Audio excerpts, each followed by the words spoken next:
I wanted to create my own ways, my own values. If I see theirs on the wall, I copy it, put it on my wall. I wanted to be, like you said, I wanted to be my own person. I wanted to grow myself because I knew that only that would help me grow my company. If I'm always trying to be like somebody else, emulate a different company, then it just look the same. What is going on, L&M family? Back again with, how should I say? I'm just going to call him a LinkedIn influencer because I came across him and my attention was like captured by not just what he posts, but like the tone, the message, the humor. There's a lot in there that just came across as super human. And he's a business operator. So he's the president of Bear Construction, family man. His name is Mr. Brian Anderson. So we're going to get to know a bunch about Mr. Brian, and I'm going to be learning all kinds of new stuff because this is actually the very first conversation that we've ever had, which I absolutely love because then I get to be super, super curious. Hopefully I won't cross any lines. But before that,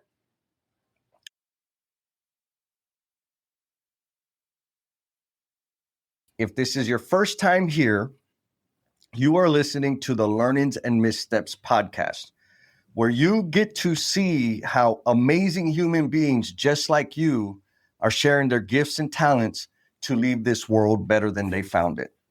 I'm Jesse, your selfish servant, and we are about to get to know Mr. Brian Anderson. Mr. Brian, how are you, good sir? I'm getting by today. Getting by, huh? Oh my goodness. So you've been busy. I know you've had a lot going on. We connected a while back and we finally were able to like get on the calendar. Now you're like a professional podcast guest. It seems you're making the rounds out there. And so I got a real simple question. You ready? Yeah, go ahead. Okay. Where do you stand, or what are your thoughts on hard work? It pays off. First off, it pays off. It's worth doing, and it's godly. You're supposed to put in the hard work and you rest, and you're rewarded. Yes, sir. I was kind of LinkedIn stalking you, and you had a post specifically about hard work.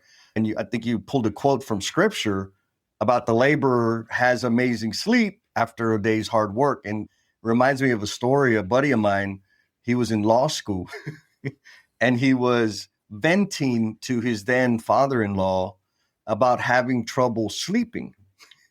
And his father-in-law said like, "Oh, we usually to work." And my buddy was like, "But I'm in law school." He's like, "Yeah. So if you just did a little work, you would sleep fine." A little more. Just a little bit more so you're tired of to go to bed. All right. So you're president at Bear Construction. Now, was that something that you just been on a straight line path since high school to start a construction business? Was that the goal right out the gate? No, twice along my journey, I worked at construction companies that, like in 2008, the economy shut down.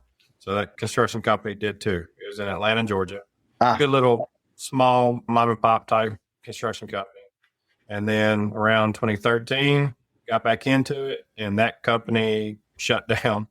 So I was left without a job a second time. So I almost got out of construction completely. Yeah. There's no money in it. There's no longevity apparently. And I guess I was just working companies that didn't survive. I got out of it. I got into like cutting grass, landscaping, helping a buddy out, installed alarm systems, bar backed, just trying to find like what my love is, what I want to do, and what would help me be successful.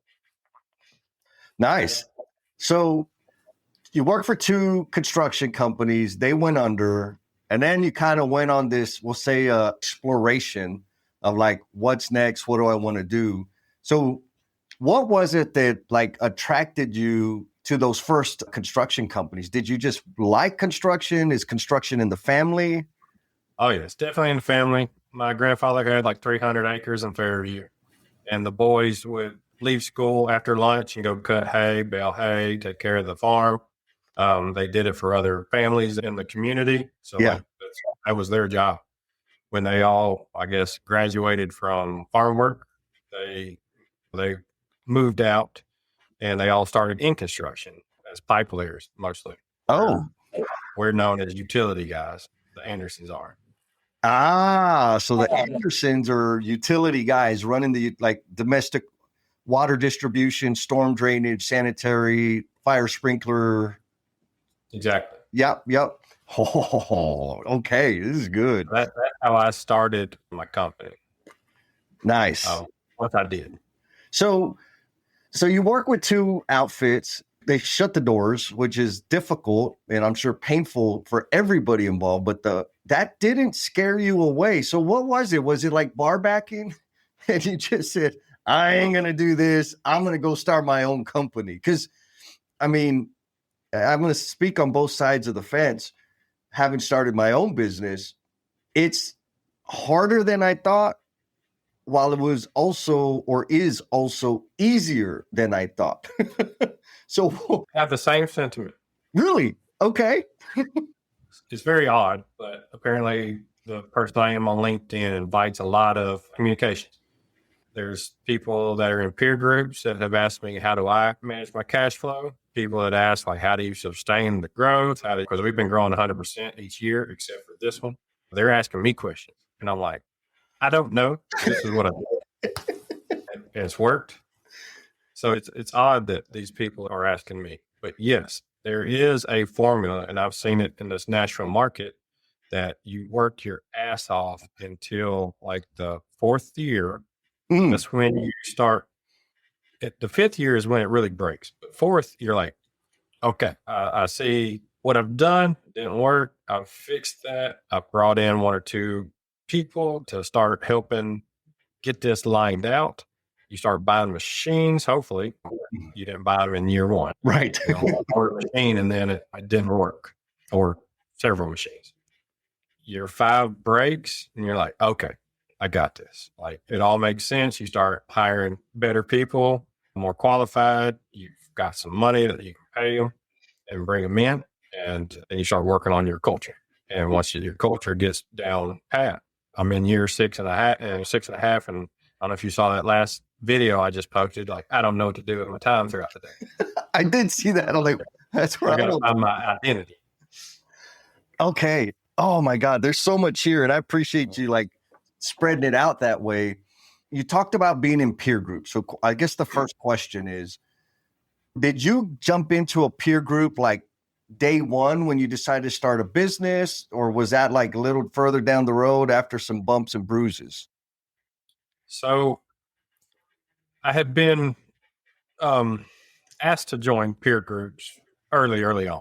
Yeah. I think maybe a year and a half into my business that I did join one. It's not a construction peer group. It's a Christian leadership peer group. Okay. A round table, and it's called C12. Here, I've been there 5 years. Oh, nice. I won. I guess I don't know if you win it, but I was, I guess, Buffalo of the Year in my group. Congratulations. All right. One of those years, and I knew early on, I was like, because my first contract that I signed, the project manager, I gave it to him. He turned it into his own estimate, added $20,000 extra to it, and handed it back with their signature. Said, sign this. I said, it's not my bid.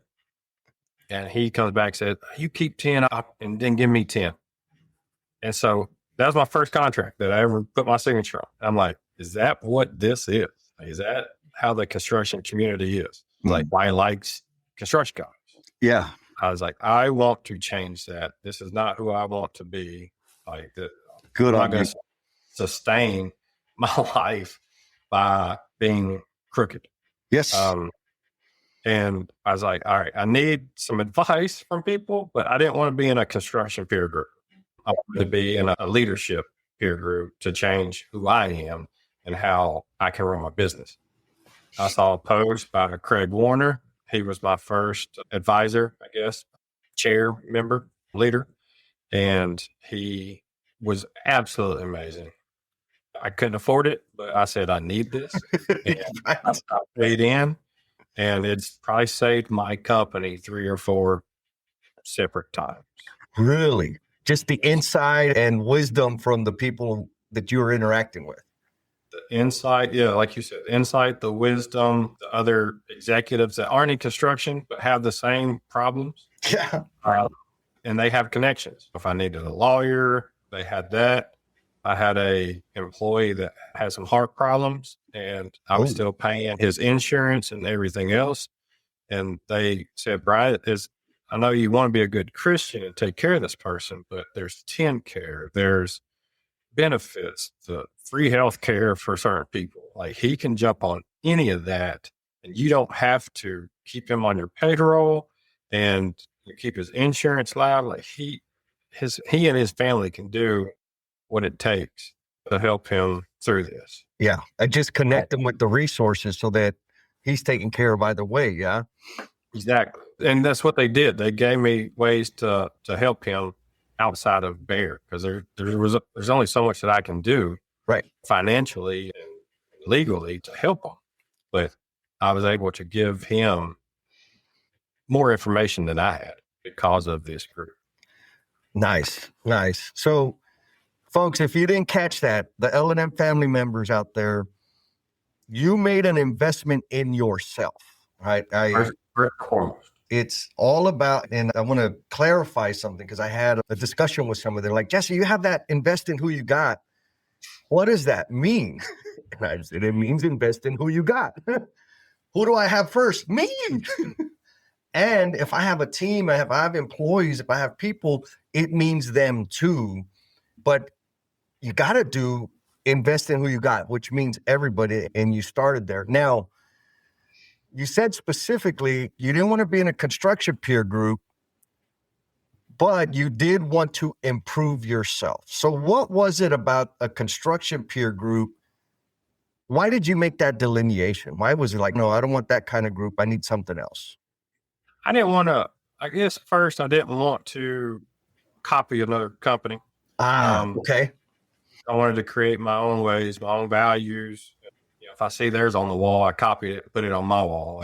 I wanted to be, like you said, I wanted to be my own person. I wanted to grow myself because I knew that only that would help me grow my company. If I'm always trying to be like somebody else, emulate a different company, then it just look the same. Yep. And that's not who I am. Right. And then you're constantly chasing. Like, I get the sense that you're of the abundance mindset, right? Like, it's funny, I'll talk, because I'm a consultant. I'm one of them dirty, like, I actually have a job. So I'm one of them lowly consultants. And so I get to see, luckily I work with amazing clients that like invite me in to see all the dirty details. And it's interesting. Some of them have a fear of like, man, just like, you can't, like, non-disclaimer. They're nervous about me sharing the secret sauce. I'm like, yeah, you don't need to worry about, like, one, I'm not going to, like, it's an integrity thing. But two, even if I did share your secret sauce and somebody else decided to copy it, you're 5 to 10 years into actually doing it.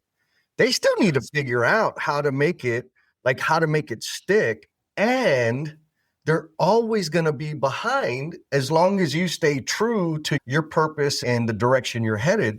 They'll never catch up. You feel the same way?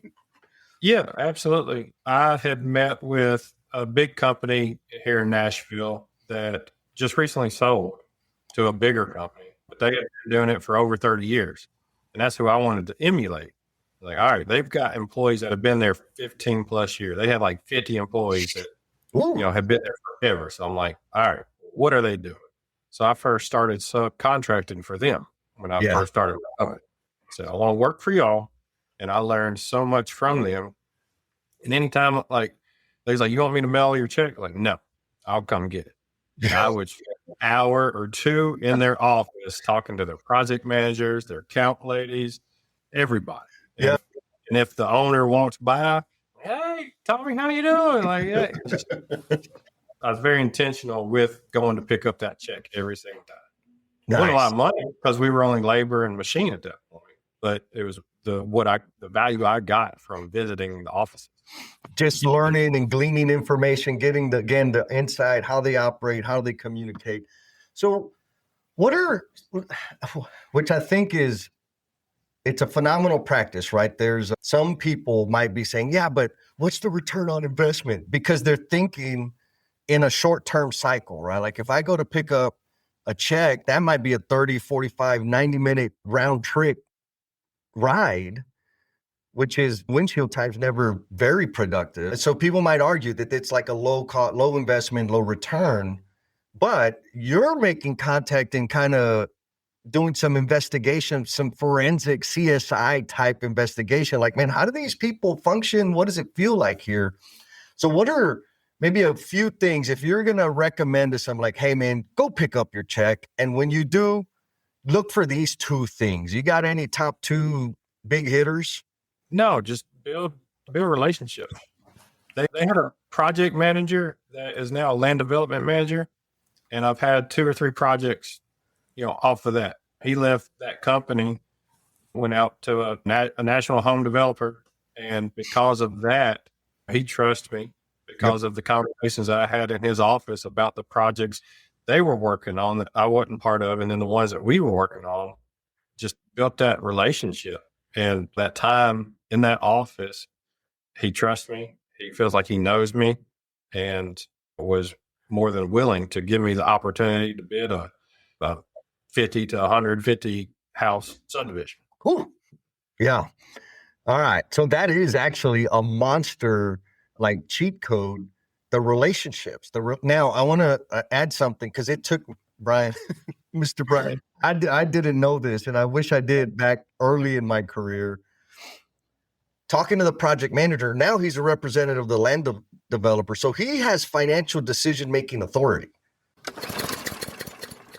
We got to do the L&M family member shout out. And this one goes out to Mr. Jeff Riley. Mr. Jeff left a review and he says, this was a great experience. It really gave me a roadmap on how to effectively improve work in the field, defined how to execute a Gemba walk.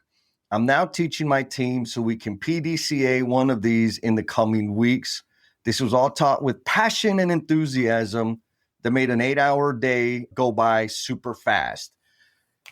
Mr. Jeff, thank you, my man. And folks, if you're wondering what he's talking about, we just did the sweat equity improvement workshop at Congress in Arlington last week, and he dropped me that little review. And y'all already know I love attention. I love compliments. So folks, if you take the time to drop a review, do some stars, do some sharing, it means a lot to me. And it gives me an opportunity to shout you out in the future.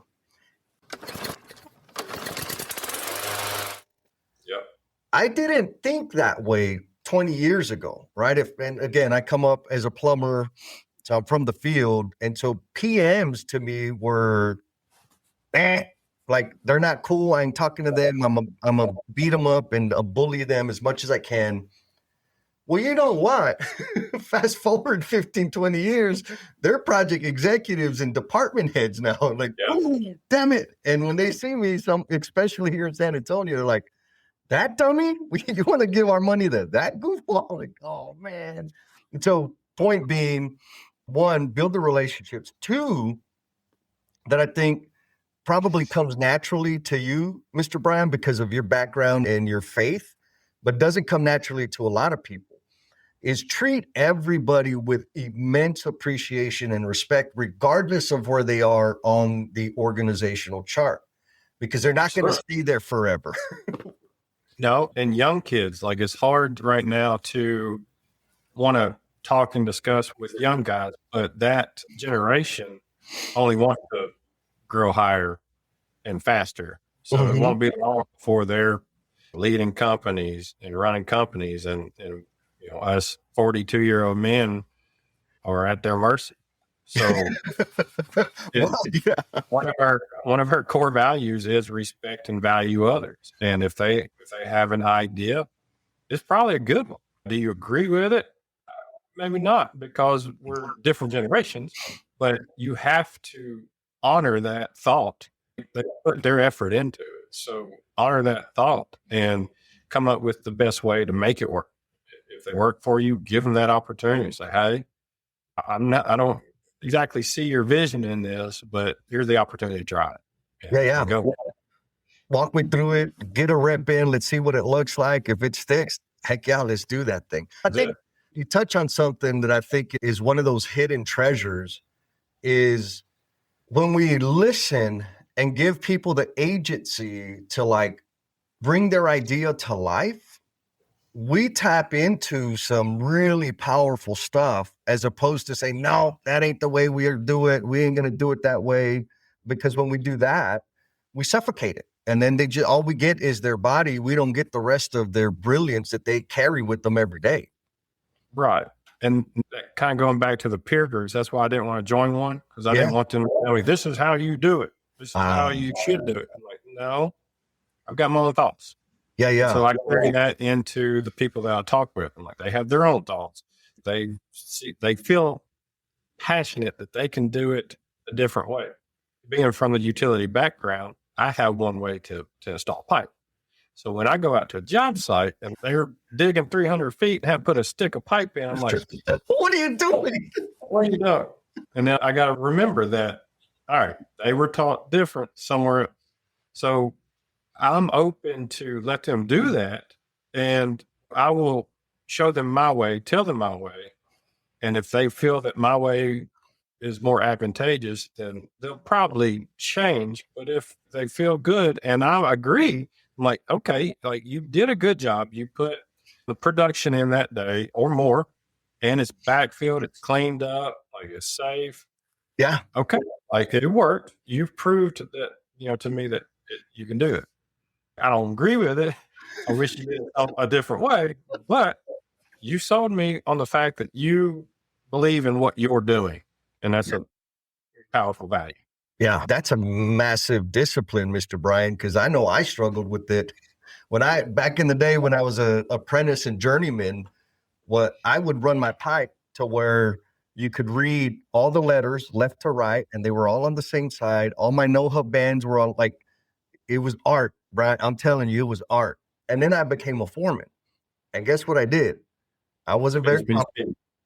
Yeah, I would make people run it, like take it apart and do it the way I would have done it.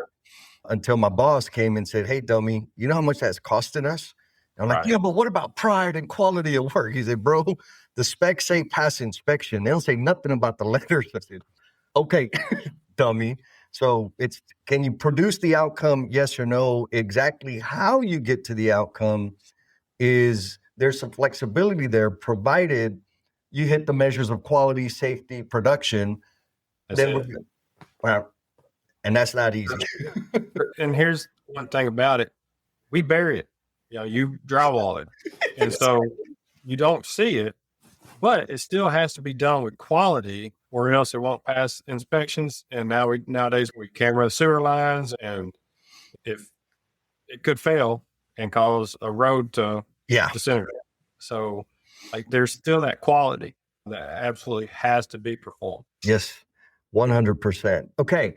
So the group that you signed up for, did they paint a picture of how easy sales was going to be?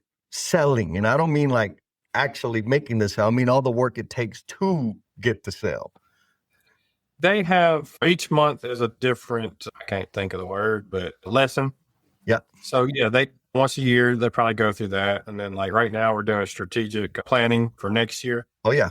And so, yes, I'm pretty good at sales. I've become really good at it. I can sell what we want to do and what we're trying to do. But the best part is we go out there and do it. And you have to work on that first. You can't go out there and say, oh yeah, we can build you 100 houses in 8 months. But then when you start it, you only get 4. So sales became easier when the quality of work that when I was out in the field and my guys performed matched. Yeah. Oh, very well said. Maybe, so I'm wondering, so the first 2 organizations that you were with, because I've seen this when I had a real job and still see it a bunch now, that the company, they get a new boss, there's new management, or they're new to the market, whatever it is, and they start winning work and they're delivering, right? They're meeting expectations, client satisfied, so they get more work. And then they take on a whole lot of work and they have to flood people in from like other organizations. And then all of a sudden, the quality or the experience that the client was having diminishes. They start losing credibility, they start losing business. And then that's the common term is back to basics. We're getting back to basics. And so they have this cycle that I think is because somewhere between like earning work and starting to get like negotiated contracts, if you will, they oversell themselves. Have you seen that, or is that something that you've like paid attention to in terms of your business or maybe the ones you were working with? Pay attention to it. I don't necessarily have an exact answer to what you're asking, but I have seen companies that had a lot of money behind them when they started, not do it right. They're able to go out there and get the work because they've got the machines, they've got the people in the office. It's easy to say, oh, we got 12 people. So this developer's like, oh, y'all should be able to do it then. No, those are 12 people in the office that have nothing to do with that project. Right. So like, it doesn't matter how many people you have, it's the quality of work you do, number one. I've seen companies come into town, even national home builders come into town. Great product, can't seem to get the right contractor on board to deliver them the product that they need, and they ship back out of town. And there's contractors that start their business. They buy the big souped up trucks, dualies with trailer truck tires on them, tint all their windows, and just do some silly stuff to put a culvert in for granny. And it doesn't sustain. Right. My first work truck was an 08 Kia Spectra. That's a t-shirt. My first actual utility bed truck was one that we bought from my first boss, like in 02, when I started in construction. It was a 1995 450, F3 or 450 utility bed. So in the year 2019, it's old. It's wore out, but diesel, and it was a dinosaur. So like it ran. Yeah. Okay. I think there's a massive lesson there. So you said your first truck was a Kia. After you had talked about these big giant dualies with tractor tires and all the whiz-bangy attention-grabbing stuff, why did you choose, because that was a choice, to run your business out of your Kia? Well, so, I mean, it was a free vehicle. It was my wife's, but we upgraded her to a GMC Terrain. Okay. We had just had a baby, and I started the company about 6 months after he was born. Oh, wow. Yeah. Beautiful. There's a whole other story to starting a business at 35 with a newborn. Oh, yeah. And I'm 42 with a 2-year-old and a dog. We're potty training both of them at the same time. So, but the Kia was given to me by her. We upgraded her vehicle. And I wanted a gas guzzler because I knew I was going to have to sell. I knew I was going to have to like go job site to job site. If I get a new set of plans, I got to go look at the fresh layout of the land, see what it looks like. Pick up parts here, pick up parts there. Of course, I realized the Kia doesn't suffice when I picked up like a gate valve concrete box. Oh, God. And like the muffler's dragging I-24. Like, all right, bought a cheap, it was brand new. It did buy brand new, 2019. It wasn't even a 4-door. It was the half door in the back. Mm-hmm. And so like I've made a lot of silly decisions along the way. Yeah. The next truck after that was a 2020 F350 dually. Yeah.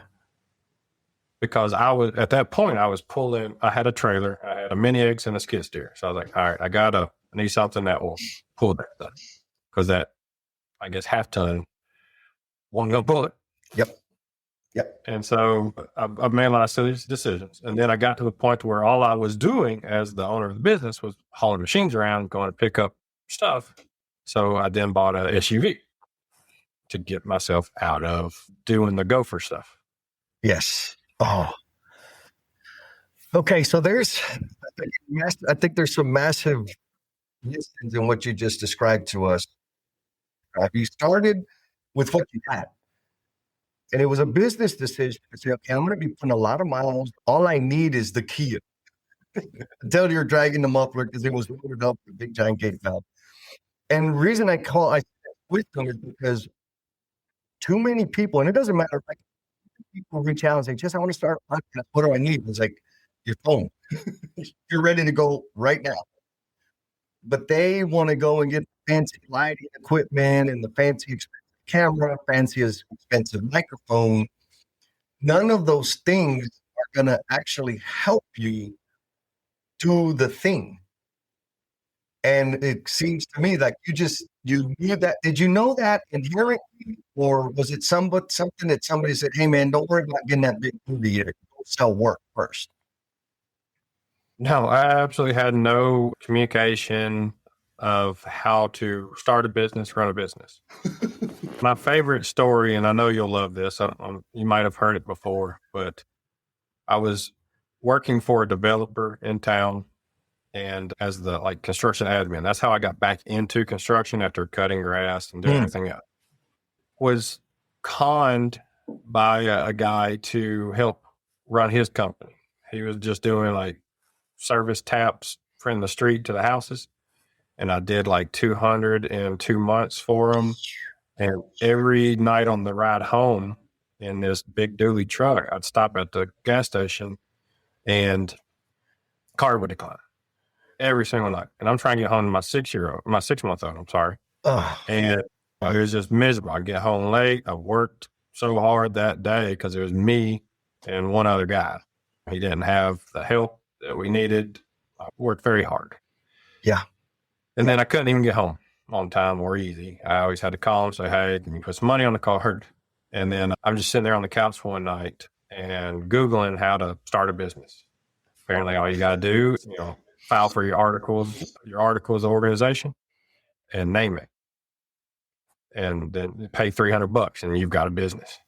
I was like, that don't sound too bad. What do I have to lose?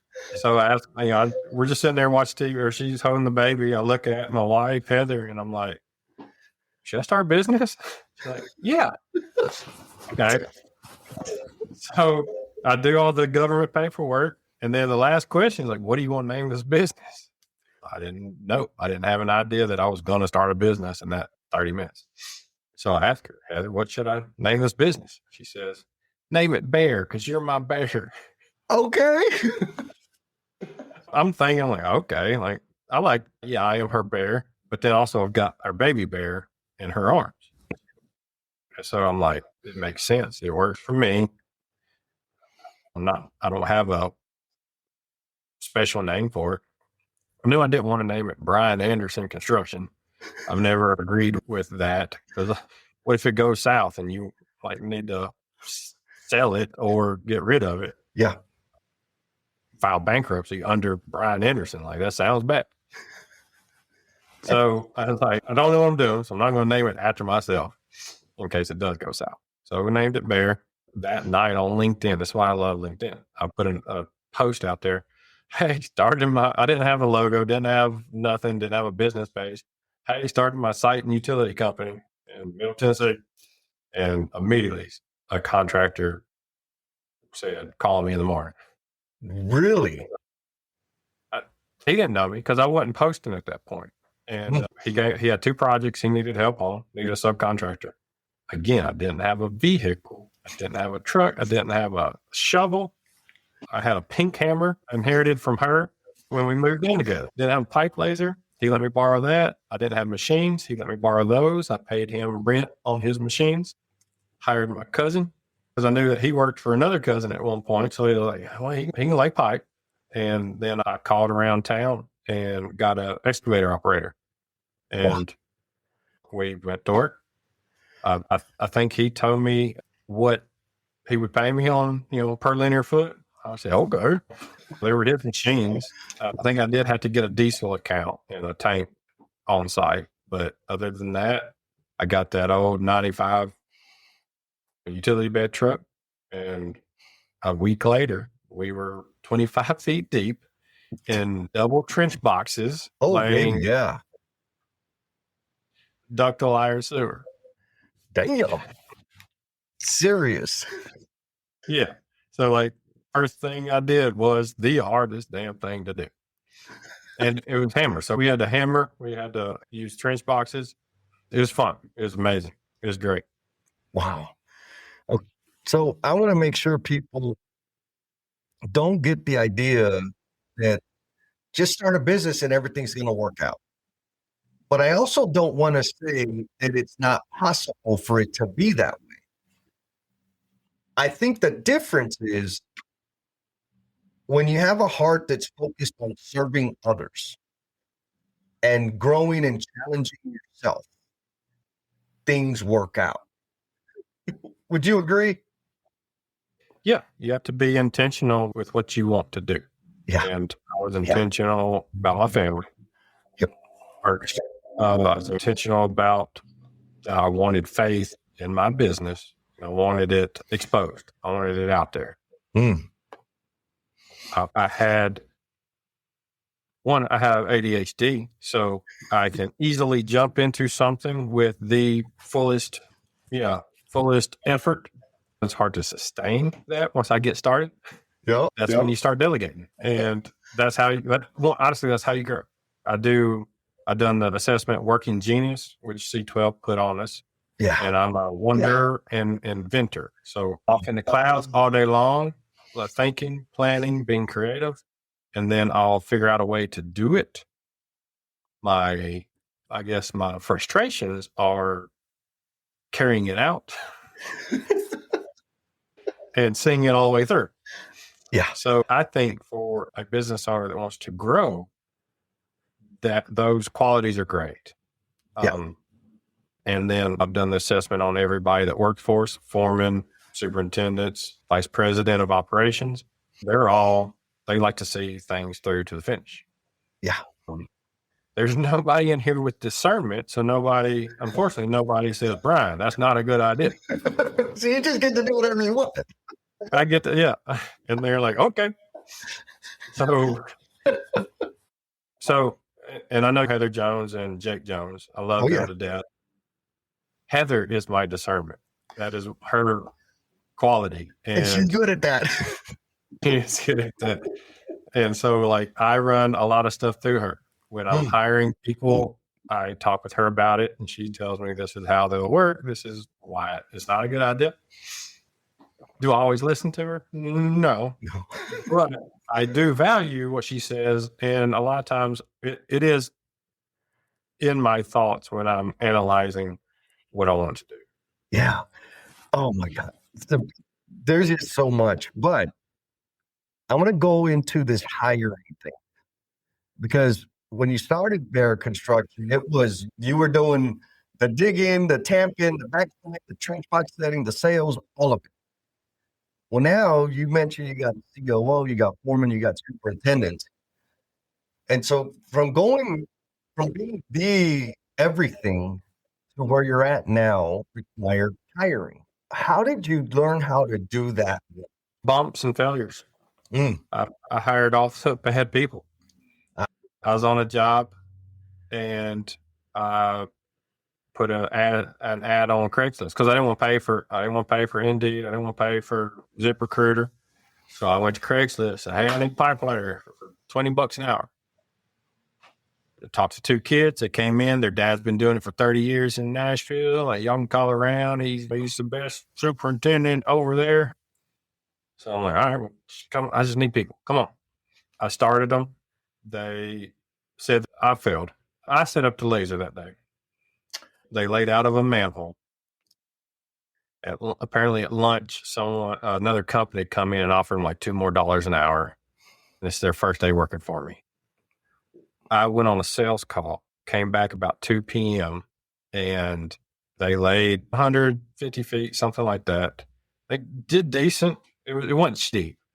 But when I got down there and stood at the manhole, their machine was over here and their pipe was going off towards a pond instead of a straight line. So I took a breath. Like, what's going on here? I went over to them in the ditch and they had the remote for the laser in their pocket. I was like, why do you have the remote in your pocket? to move the laser. I'm like, you should never move the laser. The laser is a straight line. And so I went in the manhole, and if you see a pipe, it's a full moon, but you couldn't see anything. There's no daylight. So I said, all right, guys, like we're going to stay here until we relay every single pipe that y'all install. We're going to take it out first. We're going to relay it. Like I'm not letting nobody from the company that we work for see this. We're going to get the production that y'all made, but it's going to take a lot more today. And so they grabbed their stuff and headed up the hill. Lunch offered them $2 more an hour, and they weren't going to stay and help me do that. So I said, wow. See you later, guys. So guess what I did? And I put that same amount of pipe back in the ground and buried it. Oh, man. Straight, though. You hit the manhole and everything. Oh. But that's what it takes. Like, you make those mistakes. So I don't get on Craigslist at all anymore. Lesson learned. Yeah, you start calling around to people that you meet and build relationships with and say, hey, I need a guy, send him over. Yeah. And people are happy to do that. Like, hey, here's a good chance to go get your start at a company to where you're on the ground level. It can lead to something more.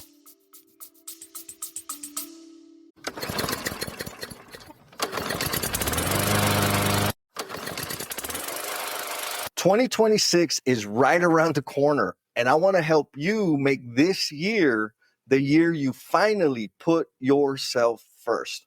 How?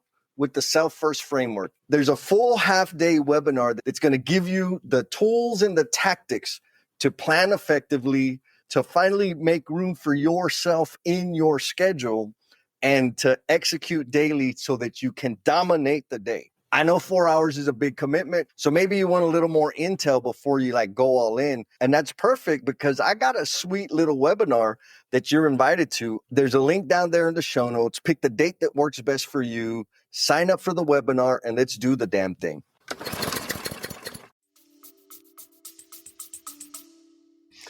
Yeah, that's so important, amazing. I had a similar situation where I didn't ask my foreman if he understood like the inward elevation of the manhole compared to where we're starting our roughing in the building until I came to the project. I'm like, "Where's that pipe so deep?" And I said, "Man, how high did you break? What'd you start at the high point?" Because we had to do it backwards, right? Because the manhole wasn't there yet. He's like, "I don't know. I just felt like 3 foot was good." And I said, "Oh my!" I mean, they were tight far over the pad already. So like, if we weren't gonna make it, it was a disaster. So, anyways, I got out. I started doing my calculus. Like, "Come here, dude. I need to teach you." He's like, "Oh, I didn't know all that." Why do you think I had that number right there? Luckily, we hit the trench. We had to be super, super accurate to get outside the dang manhole. We were in within 3 inch. And it was, I mean, we were stretching it to get that. We're just within tolerance in terms of having the right amount of slope. Because I didn't know, but luckily we got it. But back to you. The hearing, you make some mistakes. Craigslist obviously is not the way to go. You're willing to put in the work to complete deliver for your client. I hear a lot of people out there, I'm sure you've seen it. I'm going to come back to LinkedIn for a little bit, but there's a lot of people out there that are in our business that like to complain about people don't want to work anymore. But I get the sense that you have some solid people. So do you have like magic fairy dust that just makes everybody that comes work with you amazing? And it's not the end of the world, doom and gloom, that they just don't want to work? Like, how did you break that? Like I said, year 4, you start to realize who you want in the company, who you don't. And it also comes, I see it in the millions to like 1.2 million. This person is fine at that as a foreman. Yep. To go from 1.2 to 5.4, you need somebody else in that foreman seat. Yep. And then 5.4 to 10.4, you probably need someone else. Yeah. And during that time, I do try to improve that person so that hopefully when we get to that mark, they can help us sustain that growth. We're not at we're not at the, I guess, revenue size that person can hide and just do the bare minimum and be okay, Right. because you need that person. So we still need to grow the people. Yes. And by grow the people, I'm not saying that person, if they won't, you got to give them, you can give them that time to see if they're able to grow. But if they stall out with growing every day, learning, then it's time to move on and find somebody that, and you have to pay that next person. Like, you know what that person is worth, and you're like, all right, that person wasn't worth the next level of pay, but you go out there and I've never stolen anybody from a company because Yep. I've built those relationships as a sub, but I will put the job out there in hopes that someone does not want to be at that place anymore or wants to try something new. Yep. And I'll do it that way. I've never went onto a job site and hired two crack kids for $2 an hour. I didn't want to make enemies Right. because I wanted to sustain who we were as a company. And if I make enemies, then it's so much easier for them to talk crap about me to everybody. But just recently, I met with a competitor, and they told me, "Hey, all these people are telling me that I need to meet you. Like, I need to emulate you. I need to ask some questions, see how you're doing things." So I'm like, okay. But people are talking good about Bear Construction and how we're doing things. And that's the highest compliment I could ever receive. Yeah. Congratulations. Because you know how proud we are in this work that we do. And so to go ask a competitor like, hey man, I've been hearing about you. I've been hearing good things. That's a big sign of respect. And I think a signal just to the caliber of individual that you are in terms of saying, sure. Yeah. I get that all the time. People are, hey, I like the way you're doing things. Can I meet with you? And I take them to coffee, I take them to lunch, or they take me if they want to be in charge of the questions. But it's very strange. I never thought I would have one story to tell or be good enough to lead the conversations. Oh man, I applaud you because clearly not only do you have the actual experience, but just the way you carry yourself is like, man, please can I learn from you? It's kind of what it's the feeling I'm getting. Now, you mentioned LinkedIn. And the reason I want to ask this is because my business I'd be dancing on tables for money right now, Brian, if it weren't for social media, because it's where I get a lot of business.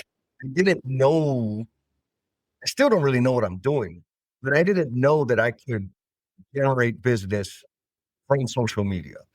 And you said you made a post and somebody reached out to you. So in terms of the way you utilize LinkedIn, did you get a coach for that, or is it just you kind of figuring it out and having fun with it?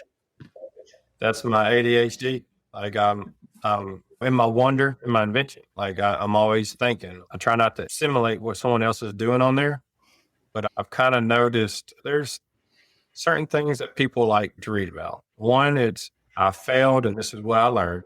Yep. That gets you the thumbs ups, the hearts and the supports. I used that early on to show how honest and transparent I can be, and to explain how hard starting a business from scratch is. Yeah. I owe Kia and negative $300 in our personal account. So I did not start with anything. I started with luck, and it worked out. So yeah, I wanted to be transparent. I wanted to be honest, and I was not scared to say, "Hey, I don't know what I'm doing." There's so much pride in construction. From a sales point, I need you to know that I know what I'm doing. It's not true. Like, nobody started knowing what they're doing. It's kind of like the coming out of college and you need 5 years experience to be a paper pusher. Like, Yep. no, You can't get it unless you do it. But I've always been honest about how hard it is and what type of work you have to put in, how you have to be honest, how you have to have faith, you have to show it and be it. You can't just put a post out and then not be that person. Yeah. Oh, I agree. I think there's more than enough people that I'll say regurgitate what they think it would be like. It's like they ain't walked it. And those guys are like, oh, I'm going to leave them alone. It bugs me a little bit, but I'm going to leave them alone. Now, in the social media space, specifically on LinkedIn, what do you think about leveraging LinkedIn to attract talent, to attract people to come work for Bear Construction? I get those just the same amount as the people that want to meet me. They say, hey, I like the way you do things. Do you have any positions open? And I actually hired a 21-year-old college student based on that. He was curious. He loved the way that I put faith into my post and into my business. And he didn't know that construction companies do that. So we met for coffee one morning. Yep. And he used that time very wisely. Great kid, is very hungry and loves God. Wow. And so he wanted to know how I put faith into the business. And then a month or so later, I put a construction business manager position out there and he applied for it. He's like, I know I'm not qualified, but here's my resume. Yeah, give it a shot. Exactly. And it worked out for him. Wow. And now he's our construction business assistant with a 5-year plan to become the construction business manager and not lead all aspects of the company, but lead the financial. He's a finance major. So yeah, what rates we should buy machines at and, what machines are. So we're going to crash course everything construction. Yep. And great guy. Loves it and fits in really well. Yeah, I honestly believe that the play on LinkedIn or just social media, period. Now, my business, it's just me, right? I have a sorry boss who happens to be me. All my employees are lazy and they all happen to be me. But if I had a business where I had employees or I needed employees, that would be my primary focus and purpose of utilizing social media is just to attract talent. Because it's like you described, people see and they say, "Oh, that person, I like the way they roll. I like the way they operate. If that's how that person works, I bet more people like that work there. I want to work there." But I don't see a whole lot of folks I'll say firms using it that way yet. And so I would say you're ahead of the curve in terms of that. Actually, how another Chris Gutkiss up in Long Island, same thing happened. He was super, super active on social media. He's like, dude, all of a sudden I'm hiring outstanding people because they're saying, hey, I saw your stuff. I like your message. And it was bringing in people that he needed badly. That's the game. It's not selling the project. It's attracting talent. That's my thought. I don't know how true that is, but that's where I'm at with it. No, it does. I mean, it's who you are, who you represent. And again, if you're honest about who you are, then people gravitate towards that and are excited about it without even working here. They're like, man, like that sounds like the company I've been looking to work for. That's why I put that we've failed and how we failed and what I've learned and how we've gotten better, because a lot of these companies, they don't put that stuff, which is fine because a lot of them hide behind the brand of the name instead of being the personal person. I do most of my posts under me, not under Bear, which I feel like Facebook is more for hiring employees, like laborers and operators, but LinkedIn is more for the office space.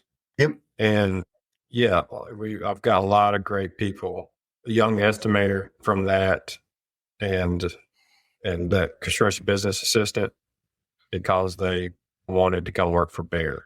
or I'm sorry, maybe they wanted to come work for Brian. That's right. Yes. But Bear is the avenue for them to create a life. Yeah. Oh my God. Amazing. So you're not just giving people jobs or careers, you're helping them create a life. That's important. Right now, I'm spiritually trying to love on all these employees. We've got 30 of them, so we're not big. That's a lot.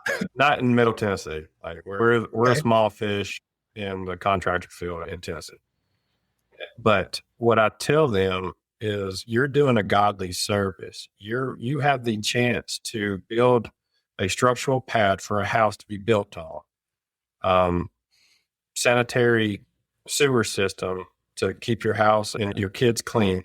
You get potable drinking water and bath water to clean yourself. You get stormwater runoff, or you're building stormwater runoff for these communities so that houses don't flood, kids don't get hurt. You're help building sub base for asphalt companies to put down a smooth driving surface, walkable sidewalks in communities. Yeah. There's so many places that don't have these things, and you get to build this for a complete stranger. You're doing a godly service out there right now. And I hope you realize that. And by doing this, you're also providing yourself and your family and your kids with the same thing. You're getting, a godly service for your family. Wow. You made me want to go get my boots and put them back on. Dang, all right. So I'm going to make sure that we put a link to your LinkedIn profile so that people, once they get inspired by you, they can connect with you. Now, if somebody wants to like build a life and build a career and work with you, Mr. Brian, should I put your Bear Construction website link in there also? Yep, you can do that too. Perfect. I think I got 900 friend requests sitting there to be reviewed at the moment.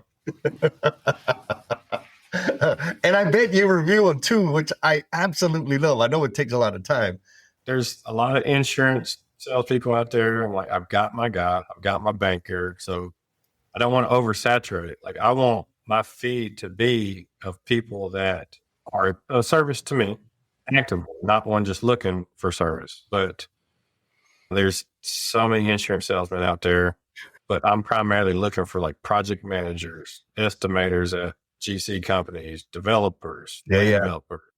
I'm looking for a special friend request, not just any. Not just random. I know exactly what you're talking about. I don't have that kind of discipline. I do have a little bit of a filter, but not, I could do better. I could do better. It is about the impressions. And once you get, I've had like 3 of them go above 250,000. And two of them went over, like I just posted like an embroidered shirt and it got 330,000. Jeez. Wow. And so I'm like, okay, I have a voice here. That's why I started doing the podcast. I'm like, maybe I do have something to say that people enjoy hearing. If I can talk about God in every single one of them, I'm going to. Yes.